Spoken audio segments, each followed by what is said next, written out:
you talk about your trip to Raleigh, North Carolina, playing under Peter Laviolette the first year after the lockout. You go all the way to the Stanley Cup Finals, Game 7 win over the Edmonton Oilers to get your name engraved in the greatest trophy in sports. But I want to focus more on your personality. You had the giant red afro going on there, the bathrobe that you wore pregame in the locker room. There's just so many personality stories to go along with that. What was that all about? How did it help you get into the game? And what was the origin story of that? Yeah, I mean, mostly I just like to have fun. I mean, just kind of harmless fun, and nobody saw that cup run. The beginning of the year we were picked to finish 28th, so nobody saw that coming. But long story short, my hair thing, I grew it out in college for the first time. My sophomore year, me and another guy I went to the University of North Dakota, and me and another guy on the team were like, so we're like, let's just grow our hair out until we're trash. And so, I mean, we had good teams in North Dakota. And eventually we were both trash, but it was so far in the year where it's like, well, we've come this far. Like, I'm not stopping now.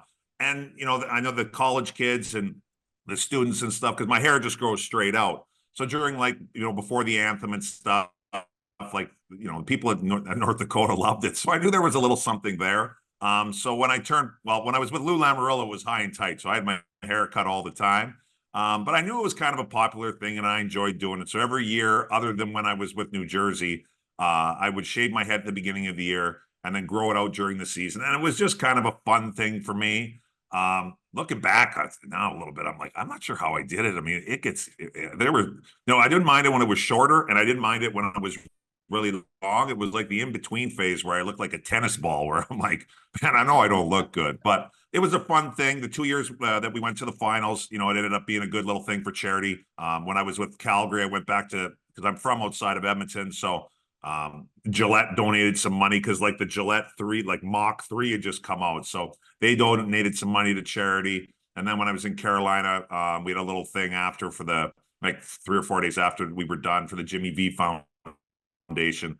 So that was just fun. And the robe, sorry, I'm rambling a little bit. The robe was literally just, I mentioned I was single and no kids my entire career, still am. The Carolina Hurricanes, they had a little pamphlet for right before Christmas. It'd be like, be in your stall and be like a Christmas gift from the Carolina Hurricanes. So they'd be like 5 different things and you get to pick one and the Hurricanes will give this to you for Christmas. So there was a bunch of stuff, like a barbecue set. I'm like, I never cooked at home. And there was a wine set. I'm like, I don't really drink wine. And the only thing on the list was this bathrobe. I'm like, wow.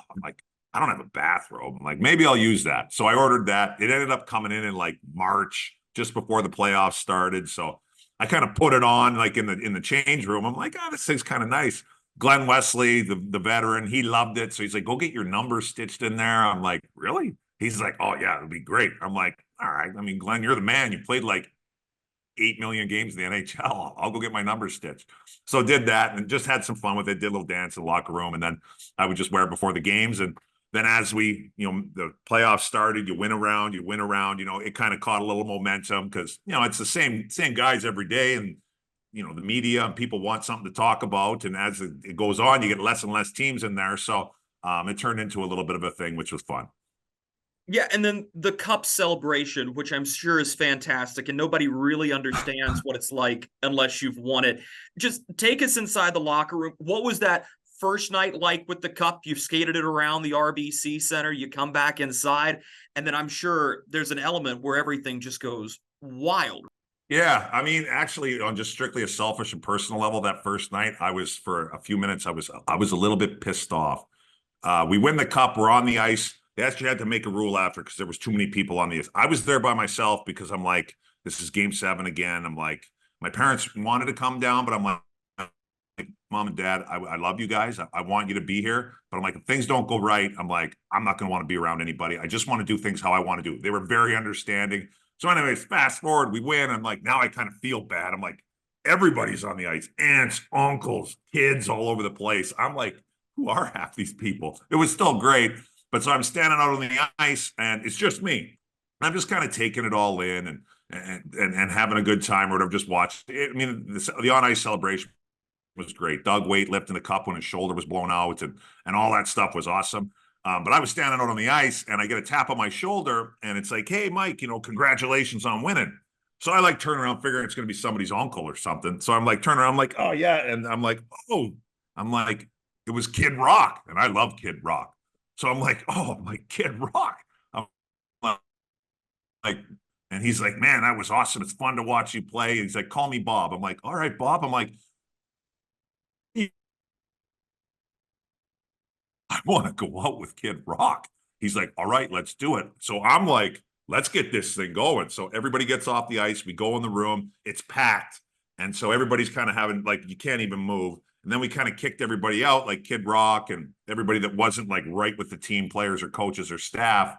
And, guys are giving speeches, which was awesome. Don't get me wrong. It was great to listen to Rod. It was great to listen to Glenn. It was great to listen to Brett Hedican and all those guys. It was great. But in the back of my mind, I'm like, I mean, if I would have had a walk, I was kind of looking at the clock because I'm like, man, time's a ticking here. And I'm pretty sure Bob isn't going to wait for me all night. So anyways, long story short, I never ended up partying with Kid Rock. So I'm like, you know what? We're here for the night. So we ended up staying at the rink. We went upstairs. They had to put a thing together for the families and everything. It was really fun. I mean, I think we were there till 6 a.m. And then we had a parade like 2 hours later. We had 2 parades for some reason. I can't really remember. It was basically that entire week was kind of a blur. But yeah, it was awesome. And, like the people North Carolina is not, it's not your traditional hockey market. I mean, I think it's come a long, long ways, and it was really good back then. Don't get me wrong, but it's not like Montreal or Boston or whatever. But the people were super into it. It was really, really cool.